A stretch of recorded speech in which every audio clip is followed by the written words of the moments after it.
नमस्कार मंडळी, श्री स्वामी समर्थ. स्वागत आहे तुमचं माझ्या यूट्यूब चॅनलवरती. आजचा दिवस तुम्हा सर्वांना खूप छान, सुखाचा, समाधानाचा जाऊ देत, हीच मी स्वामींच्या चरणी प्रार्थना करते आणि आजच्या या नवीन व्हिडिओला सुरुवात करते. पण त्या अगोदर तुम्ही माझ्या चॅनलवरती जर नवीन असाल तर चॅनलला पण लगेच सबस्क्राईब करा आणि कमेंटमध्ये श्री स्वामी समर्थ लिहायला अजिबात विसरू. उद्या 15 जून सोमवार असून या दिवशी पवित्र सोमवती अमावस्या आलेली आहे. या वर्षीची ही पहिली सोमवती अमावस्या असून ती अधिक महिन्यात आल्यामुळे तिचे धार्मिक महत्त्व आणखी वाढलं आहे. अधिक महिना दर 3 वर्षांनी येतो आणि या काळातील अमावस्येलाही विशेष महत्त्व दिलं जातं. धार्मिक श्रद्धेनुसार या दिवशी स्नान, दान आणि ईश्वराची भक्ती केल्याने पुण्याची प्राप्ती होते. तसेच पितरांचे स्मरण करून त्यांच्या आशीर्वादाची प्रार्थना करण्यासाठीही हा दिवस अत्यंत शुभ मानला जातो. म्हणूनच अनेक भाविक या दिवशी तीर्थक्षेत्री जाऊन स्नान करण्याचा प्रयत्न करतात. मात्र प्रत्येकालाच तीर्थक्षेत्री जाणं शक्य होत नाही.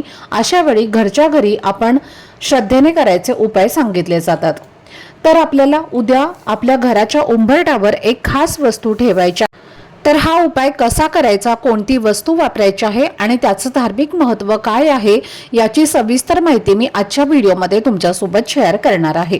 त्यामुळे व्हिडिओ हा स्किप न करता शेवटपर्यंत नक्की पहा, जेणेकरून तुमच्यापर्यंत योग्य ती माहिती पोहोचेल. आणि तुम्ही माझ्या चॅनलवरती जर नवीन असाल तर चॅनलला पण लगेच सबस्क्राईब करा आणि बेल आयकॉनला सुद्धा प्रेस करा, म्हणजे मी जेव्हा कधीही नवीन व्हिडिओज अपलोड करेन त्याचं नोटिफिकेशन सर्वात आधी तुम्हाला मिळेल आणि तुमचा एकही व्हिडिओ हा मिस होणार नाही. तसेच व्हिडिओला हाईप देखील द्या. तर आजच्या या व्हिडिओमध्ये मी तुमच्यासोबत एक अतिशय सोपा आणि श्रद्धेने करायचा उपाय शेअर करणार आहे, जो उद्या सोमवती अमावस्येच्या दिवशी करायचा आहे. शक्य असल्यास हा सकाळी उपाय लवकर ब्रह्ममुहूर्तापासून ते सकाळी 8:30 वाजेपर्यंत करण्याचा प्रयत्न करा. कारण धार्मिक मान्यतेनुसार अमावस्येच्या काळात केलेली पूजा, प्रार्थना आणि सेवा अधिक महत्त्वाची मानली जाते. मात्र प्रत्येकाची परिस्थिती वेगळी असते. सकाळी घरातील कामांची धावपळ, मुलांच्या शाळेची तयारी, टिफिनची गडबड किंवा इतर जबाबदाऱ्या असू शकतात. त्यामुळे जर सकाळी हा उपाय करणं शक्य नाही झालं तरी काळजी करण्याची गरज नाही. तुम्ही हा उपाय दुपारी 12 वाजेपर्यंत कोणत्याही सोयीच्या वेळी करू शकता. महत्त्वाची गोष्ट म्हणजे हा उपाय श्रद्धेने आणि सकारात्मक भावनेने करणं. सोमवती अमावस्या ही आपल्या धर्मामध्ये अत्यंत पवित्र आणि विशेष मानली जाते. असं मानलं जातं की या दिवशी केलेली प्रार्थना, जप, दान आणि सत्कर्म यांचं शुभफळ अधिक प्रमाणात मिळतं. त्यामुळे अनेक भक्त या दिवशी आपल्या कुटुंबाच्या सुख समृद्धीसाठी, आरोग्यासाठी आणि उज्ज्वल भविष्यासाठी विविध धार्मिक कार्यक्रम करतात. हा दिवस केवळ धार्मिक दृष्टिकोनातूनच नाही तर आत्मचिंतन, सकारात्मक विचार आणि नवीन सुरुवातीसाठी सुद्धा महत्त्वाचा मानला जातो. आपल्या परंपरेनुसार अमावस्येचा दिवस पितरांच्या स्मरणासाठीही विशेष मानला जातो. आपल्या पूर्वजांबद्दल कृतज्ञता व्यक्त करणे, त्यांच्या आशीर्वादाची प्रार्थना करणे आणि त्यांच्या स्मृतींना वंदन करणं ही आपल्या संस्कृतीची सुंदर परंपरा आहे. वर्षभर प्रत्येक अमावस्येला हे करणं अनेकांना शक्य होत नाही, पण सोमवती अमावस्येसारख्या विशेष दिवशी तरी आपल्या पितरांचं स्मरण मनापासून करावं असं सांगितलं जातं. या दिवशी भगवान शिवांचे पूजन करण्यालाही विशेष महत्त्व आहे. शिवभक्तांसाठीही हा दिवस अत्यंत पवित्र मानला जातो. श्रद्धेने केलेली प्रार्थना मनाला शांतता देते, सकारात्मक ऊर्जा वाढवते आणि जीवनाकडे नव्या आशेने पाहण्याची प्रेरणा देते. म्हणूनच अनेक जण या दिवशी भगवान शिवांचे नामस्मरण, अभिषेक आणि साधी पूजा देखील करतात. तर मंडळी, प्रत्येकाच्या आयुष्यात सुख, समाधान आणि आर्थिक स्थैर्य असावं अशी प्रत्येकाची इच्छा असते. पण केवळ पैसा असणे म्हणजे समृद्धी असे नाही. खऱ्या अर्थाने समृद्धी म्हणजे घरात आनंद असणं, कुटुंबातील सदस्यांमध्ये प्रेम असणं, मनात समाधान असणं आणि घरात सकारात्मक वातावरण असणं. ज्या घरात शांतता, एकोपा आणि आनंद असतो ते घर खऱ्या अर्थाने लक्ष्मीचं निवासस्थान मानलं जातं. अनेकदा असं होतं की आपण खूप मेहनत करतो, प्रामाणिकपणाने काम करतो, पण अपेक्षित यश मिळत नाही. काही वेळेला अडचणी सतत येत राहतात, कामांमध्ये विलंब होतो आणि आर्थिक ताण जाणवतो. अशा वेळी मन खचून न जाता श्रद्धा आणि सकारात्मक विचार कायम ठेवणं महत्त्वाचं असतं. धार्मिक परंपरेत सांगितलेले काही साधे उपाय हे मनाला आत्मविश्वास देतात आणि जीवनाकडे सकारात्मक दृष्टीने पाहण्याची प्रेरणा देतात. अमावस्येचा दिवस महिन्यातून एकदाच येतो, त्यामुळे या दिवशी आपण स्वतःसाठी, आपल्या कुटुंबासाठी आणि आपल्या भविष्याकरिता काही चांगले संकल्प करणं खूप महत्त्वाचे असते. मनातील नकारात्मकता दूर करून सकारात्मक विचारांना जागा देण्याची ही एक सुंदर संधी असते. श्रद्धेने केलेली प्रार्थना, चांगले विचार आणि सकारात्मक कृती यांचा परिणाम आपल्या जीवनावर नक्कीच दिसून येतो. असं मानलं जातं की या विशेष दिवशी केलेल्या शुभ कार्यामुळे घरातील तणाव कमी होतो, नात्यांमध्ये गोडवा वाढतो आणि कुटुंबातील वातावरण आनंदी राहतं आणि प्रगतीचे नवीन मार्ग खुले होतात. आता हा उपाय करण्यासाठी तुम्हाला उद्या सोमवती अमावस्येच्या दिवशी सकाळी शक्य तितक्या लवकर उठून दिवसाची सुरुवात करायची आहे आणि सर्वप्रथम स्नान करायचं आहे. स्नान करताना अंघोळीच्या पाण्यामध्ये थोडंसं गंगाजल आणि काळे तीळ टाकायचं आहेत. घरातील लहान मुलांपासून ते मोठ्या व्यक्तींपर्यंत सर्वांनी या पाण्याने स्नान करावे. धार्मिक परंपरेनुसार अधिक महिन्यातील अमावस्येला स्नानाला विशेष महत्त्व दिलं जातं आणि या दिवशी श्रद्धेने केलेले स्नान मन, शरीर आणि वातावरण यांची शुद्धता वाढवणारे मानलं जातं. स्नान झाल्यानंतर घराची स्वच्छता करणं देखील तितकंच महत्त्वाचं मानलं जातं. घरातील फरशी, कोपरे, जाळी आणि धूळ असेल तर ती स्वच्छ करून घ्यावी. स्वच्छता ही केवळ घर सुंदर दिसण्यासाठी नसते, तर ती सकारात्मक आणि प्रसन्न वातावरण निर्माण करण्यासाठी सुद्धा महत्त्वाची असते. फरशी पुसताना पाण्यात थोडे खडे मीठ, चिमूटभर हळद आणि आपल्या श्रद्धेनुसार इतर पवित्र वस्तू सुद्धा तुम्ही घालू शकता. या दिवशी घर स्वच्छ आणि पवित्र ठेवण्याला विशेष महत्त्व दिलं जातं.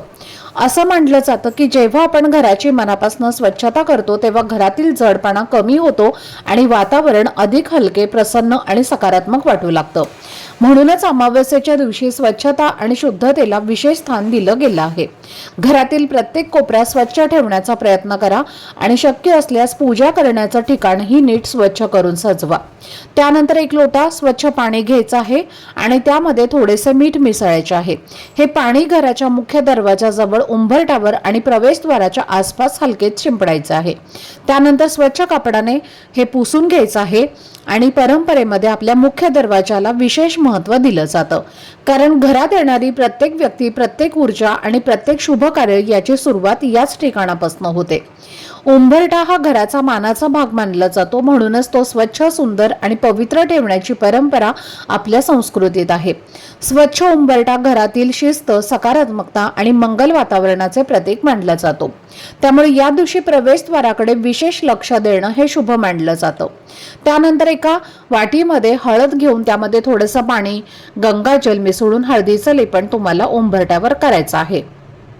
हळद ही आपल्या संस्कृतीमध्ये शुभत्व, पवित्रता आणि मंगल कार्याचे प्रतीक मानले जाते. त्यामुळे अनेक धार्मिक आणि कौटुंबिक विधींमध्ये हळदीचा वापर केला जातो. हळदीचं लेपन लावल्यानंतर उंबरठ्याच्या मध्यभागी कुंकवाने स्वस्तिक काढायचं आहे. त्यावर हळद, कुंकू, अक्षदा आणि एखादं फूल अर्पण करायचं आहे. स्वस्तिक हे शुभत्व, प्रगती आणि मंगलतेचं प्रतीक मानलं जातं. त्यामुळे अनेक घरांमध्ये विशेष सण, उत्सव आणि शुभ प्रसंगी स्वस्तिक काढण्याची परंपरा आहे. त्याचप्रमाणे घराच्या मुख्य प्रवेशद्वारावरही एक स्वस्तिक काढून घराच्या सुख, शांती आणि समृद्धीची प्रार्थना करावी. तर मैत्रिणींनो, या सर्व गोष्टी करताना सर्वात महत्त्वाची गोष्ट म्हणजे तुमची श्रद्धा, तुमचा विश्वास आणि तुमची सकारात्मक भावना. जेव्हा आपण कोणतंही धार्मिक कार्य मनापासून करतो तेव्हा त्यातून मनाला समाधान मिळतं आणि घरातही एक आनंददायी वातावरण निर्माण होतं. या सर्व तयारीनंतर पुढे एक विशेष आणि महत्त्वाचा उपाय करायचा आहे. तर तुम्हाला काय करायचं आहे, एक मातीचा दिवा तुम्हाला घ्यायचा आहे, ज्याला मातीची पणती सुद्धा म्हणतात. तर तो मातीचा दिवा तुम्हाला घ्यायचा आहे. त्यामध्ये मोहरीचं तेल घालायचं आहे. मोहरीचं तेल नसेल तर साधं तेल घाला आणि त्यानंतर जोडवात या दिव्यामध्ये घालायचे आहे आणि असा हा दिवा प्रज्वलित करून तुम्हाला उंबरठ्याच्या बाहेर लावायचा आहे. जेव्हा तुम्ही बाहेरून घरामध्ये प्रवेश करता तेव्हा जी उजवी साईड असणार आहे तिथे सर्वप्रथम हा दिवा तुम्हाला प्रज्वलित करून घ्यायचा आहे. दिव्याला हळद, कुंकू लावून घ्यायचा आहे. त्यानंतर एक तांब्याचा कलश किंवा स्टीलचा कलश तुम्हाला स्वच्छ पाण्याने भरायचा आहे आणि हा जो कलश आहे तर तो तुम्हाला घराच्या मुख्य उंबरठ्याच्या बाहेर ठेवायचा आहे. तो कुठे ठेवायचा आहे तर तुम्ही डाव्या किंवा उजव्या कोणत्याही साईडला ठेवू शकता. अमावस्येच्या दिवशी असा पाण्याने भरलेला कलश उंबरठ्यावरती ठेवणं हे खूप शुभ मानलं जातं, कारण उंबरठ्याच्या बाहेर आपल्या पितरांचा वास असतो आणि ते अमावस्येच्या दिवशी तिथे येऊन थांबलेले असतात आणि तिथून आपल्याकडे ते बघत असतात आणि म्हणून त्यांना तृप्त करून घेण्यासाठी, त्यांचा आशीर्वाद हा प्राप्त करून घेण्यासाठी आपल्याला तिथे एक पाण्याचा कलश भरून ठेवायचा आहे। त्यानंतर तुम्हाला काय करायचं आहे तर आपल्या मुख्य प्रवेशद्वाराच्या उंबरठ्यावर डाव्या आणि उजव्या साईडला तिथे उंबरठ्यावरती हळदीचं लेपन केलं आहे, तर त्या उंबरठ्यावरती डाव्या आणि उजव्या साईडला थोडे थोडे काळे तीळ ठेवायचे आहेत। मुख्य प्रवेशद्वाराच्या उंबरठ्यावरती अमावस्येच्या दिवशी काळे तीळ ठेवल्याने पितृदोष दूर होतो आणि वाईट शक्तींचा नाश होतो, म्हणून थोडे थोडे काळे तीळ तुम्हाला तिथे ठेवायचे आहेत।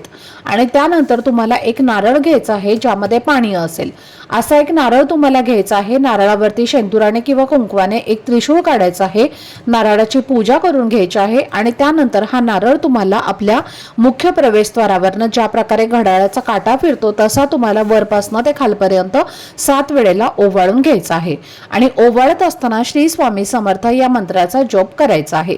आणि त्यानंतर हा नारळ उंबरठ्याच्या बाहेर तुम्हाला फोडायचा आहे। फोडताना व्यवस्थित फोडा आणि त्यानंतर फोडल्यानंतर त्या नारळाचे 2 भाग करायचे आहेत आणि ते नारळ 2 भाग, एक डाव्या आणि एक उजव्या साईडला उंबरठ्याच्या बाहेर ठेवून द्यायचा आहे। दुपारनंतर तो नारळ तुम्हाला उचलून घ्यायचा आहे आणि बाहेर अशा ठिकाणी नेऊन टाकायचा आहे की तिथे येऊन पक्षी खातील, पण घरातल्या व्यक्तीने तो नारळ जो आहे तर तो अजिबात खायचा नाही। तर असा हा नारळाचा उतारा जो आहे तर तो आपल्या घराच्या मुख्य प्रवेशद्वारावरनं करायचा आहे। कारण सोमवती अमावस्येच्या दिवशी वास्तुशास्त्रानुसार आणि धार्मिक मान्यतेनुसार या ज्या वस्तू आहेत तर त्या उंबरठ्यावरती ठेवणं खूप शुभ मानलं जातं। आपल्या घरातील उंबरठा हा फक्त घराची मर्यादा नसते, तर सकारात्मक ऊर्जा, समृद्धी आणि संरक्षणाचं प्रतीक आहे आणि त्यातच संरक्षण जास्त वाढवण्यासाठी अमावस्येला हे जे उपाय आहेत तर ते केले जातात। तसेच या उंबरठ्याला माता लक्ष्मीचं स्थान मानलं जातं। जेव्हा तुम्ही तिथे ही पूजा करता तेव्हा माता लक्ष्मी सुद्धा प्रसन्न होते आणि घरात सुख, समृद्धी, धनधान्य आकर्षित होते। तसेच आपल्या उंबरठ्यावरती आणि मुख्य प्रवेशद्वारावरती कुंकवाने स्वस्तिक काढल्याने बाहेरील वाईट शक्ती आणि नकारात्मक ऊर्जा ही आपल्या घरामध्ये प्रवेश करत नाही आणि प्रत्येक अमावस्येला असे उपाय आपण आपल्या उंबरठ्यावरती केले तर ग्रह दोषांची तीव्रताही कमी होते आणि घरात प्रसन्न वातावरण राहते। आणि म्हणून उद्या सोमवती अमावस्येला हा उपाय प्रत्येकाने करायचाच आहे। जो तुम्ही तांब्या भरून पाणी ठेवलेलं आहे तर ते संध्याकाळी उचलून घ्यायचं आहे आणि तुळस सोडून तुम्ही इतर कोणत्याही झाडाला ते घालू शकता किंवा दुसऱ्या दिवशी तुम्ही तो कलश उचलला तरी सुद्धा चालेल। आणि जो दिवा तुम्ही सकाळी प्रज्वलित केला आहे तर त्या दिव्यामध्ये पुन्हा संध्याकाळी तेल घाला आणि पुन्हा तोच दिवा उंबरठ्यावरती प्रज्वलित करायचा आहे। जे काळे तीळ आपण उंबरठ्यावरती ठेवलेले आहेत तर ते उचलून घ्यायचे आहेत आणि निर्माल्यामध्ये टाकायचे आहेत। तर अशा पद्धतीने उद्या तुम्ही सोमवती अमावस्येला हा उपाय नक्की करा। हा उपाय केल्याने तुमच्या घरामध्ये नक्कीच तुम्हाला अनेक सकारात्मक बदल होताना जाणवतील। तर ही अत्यंत महत्त्वाची माहिती मला तुमच्यापर्यंत शेअर करायची होती। आजचा हा व्हिडिओ जर तुम्हाला आवडला असेल, माहितीपूर्ण वाटलं असेल तर व्हिडिओला लाईक करा, चॅनलवरती नवीन असाल तर चॅनलला सबस्क्राईब करा आणि हा व्हिडिओ आपल्या मित्रपरिवारासोबत जास्तीत जास्त शेअर करा। चला तर मग भेटूया पुढच्या व्हिडिओमध्ये, तोपर्यंत सर्वांना धन्यवाद। श्री स्वामी समर्थ।